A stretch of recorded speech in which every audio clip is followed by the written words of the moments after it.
Hey everyone, कैसे हैं आप सब। तो आज की इस वीडियो में मैं आप सभी बच्चों को बीबीएम यूनिवर्सिटी में एफओआईपी सेमेस्टर 1 23-27 सेशन का जो रिजल्ट आया उसमें 41.7% बच्चे बेसिकली पास हुए हैं। बाकी जो बच्चे हैं ओवरऑल देखा जाए तो उसमें से बात करें 58.25 या मान के चलेगा तो इतने परसेंट बच्चे फेल है। ठीक है, जैसा कि रिजल्ट में आपको आंकड़ों में बताया गया था। तो क्या रिजल्ट में गड़बड़ी है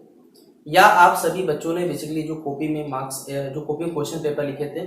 जिस वजह से वो शायद जो यूनिवर्सिटी के हमारे जो कॉलेज के टीचर जो चेक करते हैं बेसिकली क्या उन्होंने आपके जो आंसर लिखे थे उन्होंने आपके आंसर को सही नहीं पाया जिस वजह से आपको मार्क्स नहीं मिले, या फिर आपसे ही बच्चे नहीं पढ़े या हमारे ही कहा जाए यूनिवर्सिटी का दोष है। ये सारी बातें हम लोग आज के इस वीडियो में चर्चा करने वाले हैं, तो वीडियो पूरा देखने की कोशिश करिएगा। आपको जो भी लगता है आपके विचार वो कमेंट बॉक्स हमारे ओपन है, वहाँ पर अपने विचार रख सकते हैं कि हाँ सर हमने भी पढ़े थे अच्छे से, हमने लिखा लेकिन हमें मार्क्स नहीं मिले, या जो भी आपके विचार लगते हैं कि हाँ मेरे द्वारा जो बातें बताई जा रही है वो सही है गलत है, आप लोग कमेंट बॉक्स में बता सकते हैं। ठीक है, तो चलिए वीडियो को शुरू करते हैं। वीडियो पसंद आए तो वीडियो को लाइक करिएगा, चैनल पर अगर न्यू आया तो सब्सक्राइब करिएगा, साथ में बेल आइकन पे क्लिक करिएगा ताकि इसी प्रकार पल पल की हर वीडियो का नोटिफिकेशन आपको अच्छे मिलता है। डिस्क्रिप्शन में टेलीग्राम, फेसबुक, ट्विटर, इंस्टा सभी का लिंक अवेलेबल है, जहाँ फॉलो करना चाहे फॉलो कर सकते हैं। कोई भी अपडेट आएगा शेयर किया जाएगा, पूछना रहे तो फेसबुक है, इंस्टाग्राम है। ठीक है, बाकी अपडेट्स के लिए टेलीग्राम और ट्विटर पे जुड़ सकते हैं हमसे। देखिए आप सभी बच्चों का 6 पेपर था भाई,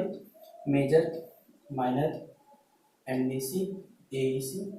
और एक आपका सेक पेपर जिसमें डिजिटल एजुकेशन या तो मैथमेटिकल का पेपर था, एक बीएससी था जिसमें आपको अंडरस्टैंडिंग इंडिया पढ़ना था। ठीक है, तो ये 6 पेपर का आपका हुआ था जिसमें से मोस्टली हमारे पास जो previous year question paper available थे,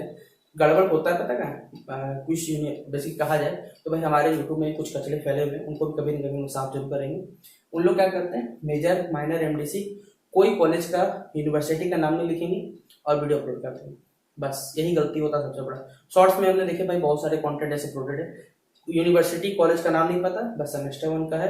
कंटेंट क्या पढ़ा है वो भी नहीं पता, बस क्वेश्चन पेपर दिखा दिया, आप लोग क्वेश्चन पेपर देखें एग्जामिनेशन पढ़ के गए भाई, उसका जो कह सकते हैं वो क्वेश्चन पेपर वो अलग था। आप एग्जामिनेशन के टाइम पे उसका क्वेश्चन पेपर देख के जाओगे तो ऑब्वियसली बात है भाई उससे तो होगा नहीं आपका, बोले सर हम तो कुछ अपना पढ़ के गए थे अपने हिसाब से बना के लिखेंगे। हाँ भाई लिखेंगे जरूर, लेकिन देखिए जो टॉपिक रहता है उस टॉपिक से अगर आप रिलेवेंट नहीं लिखोगे तो आपको मैं क्या भाई कोई भी टीचर अगर बेसिकली चेक करेगा वो आपको मार्क्स कभी नहीं देगा। अगर आपसे पूछा जाए कि भाई एसिड क्या होता है तो भाई आप एसिड के बारे में बताओगे नॉर्मली, या फिर चलिए मैं मान के चलता हूँ कि अगर आपसे पूछा जाएगा कि गाय पे चलिए निम्न लिखिए तो क्या आप फिर से वही लिखोगे कि गाय एक पालतू जानवर है। भाई आप सीनियर आप हुए तो आपको नॉलेज होना चाहिए कि हम इसके बारे में मॉडिफाई कैसे कर सकते हैं, तो फिर वही हिसाब बिटा आंसर लिखने से तो नहीं चलेगा। ऑब्वियसली बात आप खुद सोच सकते हो ना। तो ग्रेजुएशन में बेसिकली क्या होता है कि भाई आप 11, 12, 10, 12 पास करके आए हो तो आपके पास एक सटीकता होनी चाहिए कि हाँ मैं अपने आंसर को एप्रोप्रिएट लिखना है, इस प्रकार से आगे लिखना है जिस वजह से जो टीचर बेसिक चेक करे वो उनको अच्छे समझ में आ पाए कि हाँ बच्चे को नॉलेज है। और मोस्टली ये नहीं बोलता कि भाई 100% टीचर ही सही है, नहीं भाई हमारी यूनिवर्सिटी में बहुत सारे सब्जेक्ट हैं जो कि जैसे बात करूँ भाई डिजिटल एजुकेशन का,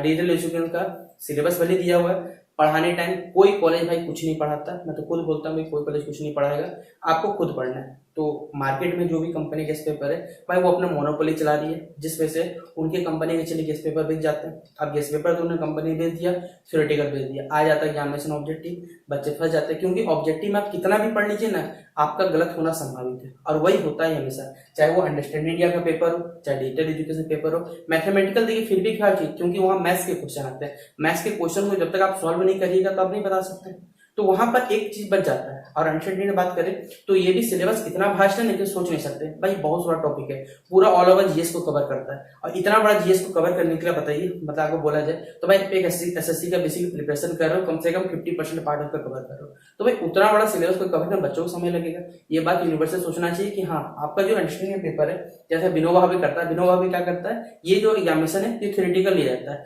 मतलब थ्योरी वाले क्वेश्चन रहेंगे ऑब्जेक्टिव क्वेश्चन में, जिस वजह से बच्चों को भी अच्छा लगता है कि हाँ बच्चे पढ़ के आते हैं, और ये थ्योरी वाला क्वेश्चन है तो बच्चे थ्योरी देंगे, ऑब्वियस की बात है ना। ये यूनिवर्सिटी को समझना चाहिए कि हाँ बच्चों को भाई 11, 12 पढ़ के आए बच्चे, कोई अभी नए नए क्वेश्चन समझे हैं, उनको समझने में समय लगता है कि हाँ क्या होता है क्या नहीं, जितना हम लोग से हो पाता देखिए हम लोग समझने की कोशिश करते हैं, लेकिन ये यूनिवर्सिटी को समझाना चाहिए। इसलिए आप सही बच्चों ने देखिए जो भी, जैसे बहुत सारे बच्चों को मैसेज भेजा है कि सर हमने सही से लिखा था फिर भी हमें मार्क्स नहीं मिले। हाँ भाई, आप एकदम लिखे होंगे, नो डाउट, मुझे आप पे पूरा यकीन है कि आपने जो भी लिखा होगा वो एकदम सही से लिखा होगा। लेकिन कुछ सब्जेक्ट्स के जो टीचर है, जैसे बात करें भाई अंडरस्टैंडिंग इंडिया जो होता है, वो हिस्ट्री डिपार्टमेंट है, आपको लगता है हिस्ट्री के डिपार्टमेंट के जो टीचर्स होंगे उनको भी इतने सारे एमसीक्यू के जवाब थे? क्योंकि कुछ क्वेश्चन जो रहते हैं करेंटली दिए हुए थे। अगर आपने देखा हो, अभी आपका सेमेस्टर 2 में एक पेपर आएगा जिसका नाम है ग्लोबल सिटीजनशिप, पूरी वेबसाइट से उठा के दे दिया था। पिछले बार जो पेपर हुआ था ग्लोबल सिटीजनशिप का, उसमें अनअकैडमी की ऑफिशियल वेबसाइट से क्वेश्चन पेपर डिट्टो डाला हुआ था। लगभग बहुत सारे 20 या 25 क्वेश्चन शायद मिले हुए थे लगभग। आप बताइए, खुद यूनिवर्सिटी वाले अगर वेबसाइट से अगर देखेंगे तो भाई फिर फायदा क्या रहा बताओ। इसलिए पहले बात, ये जो भी पेपर यूनिवर्सिटी या कॉलेज जैसे जो भी झारखंड के द्वारा जारी किया हुआ है एनईटी के द्वारा, तो भाई यूजीसी के द्वारा जो पेपर जारी किया जा रहा है कि हाँ भाई ये सब पेपर रखना है, तो सर आप पढ़ाइए भी, कंटेंट थोड़ा सा कम ही रखिए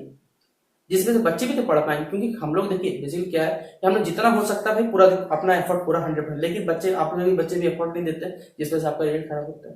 और ऊपर से यूनिवर्सिटी या कॉलेज में कितना पढ़ाया जाता है वो आप सही बच्चे बेहतरीन जानते हैं। तो इसलिए आप सही बच्चों को जो रिजल्ट गड़बड़ी है, जो मेरे हिसाब से लगता है कि भाई अधिकांश बच्चों ने सेमेस्टर 1 को थोड़ा सा मजाक में लिया, प्लस कुछ सब्जेक्ट्स के जो टीचर है उन्होंने, जैसे ये बेसिक चेक होता है वो ओएमआर पे चेक होता है, ओएमआर शीट में बच्चे गलती क्या करते हैं भाई, जो सर्कल बना रहता है वो सही से नहीं भरते, पूरा बॉक्स को ब्लैक करना पड़ता है, उसमें कुछ क्या मिसअंडरस्टैंडिंग हो जाता है क्योंकि भाई वो मशीन चेक होता है, जहां मशीन में थोड़ा सा भी जगह खाली जाएगा उस क्वेश्चन को वो नहीं मानता कि यहाँ टिक किया हुआ, इस वजह से आपका मार्क्स छट जाता है। आप खुद सोच सकते हैं। बाकी ये थ्योरेटिकल पेपर है तो ये पेपर चेक हो सकते हैं, लेकिन 25,000 लगभग बच्चों ने पेपर दिया था, उसमें से अगर मान के चलते 60% भी बच्चा अगर फेल है, सोच लीजिए कितना बड़ा आंकड़ा होता है। सोच लीजिए आप 25,000 का अगर लाख 60% निकाल चलिए, इतना परसेंट बच्चे फेल है, तो भाई इतना परसेंट बच्चों को फेल होने का कारण तो सिर्फ ये तो नहीं कि हर बच्चा ही नहीं पढ़ा होगा। हाँ भाई, बच्चे पढ़े, 12th पास हो गए हैं तो सेमेस्टर 1 to लगभग पढ़ते हैं, सेमेस्टर 3 के बाद उनका कह सकते हैं एजुकेशन पे जो झुकाव है वो कम होता चला जाता है, लेकिन अभी फिलहाल तो रहता है जो मेरे हिसाब से। इसलिए दोनों को ही इंप्रूव करना चाहिए, चाहे छात्र हो चाहे यूनिवर्सिटी वाले, दोनों को अपने जैसे काम को इंप्रूव करना चाहिए कि हाँ दोनों बेहतर से काम करेंगे तो सबके लिए भला जाएगा। तो ये कुछ बातें थी जो हमने शेयर कर दी। बाकी आपको जो भी विचार लगता है कमेंट बता सकते हैं। मिलते हैं नेक्स्ट वीडियो पे, तब तक के लिए जय हिंद जय भारत।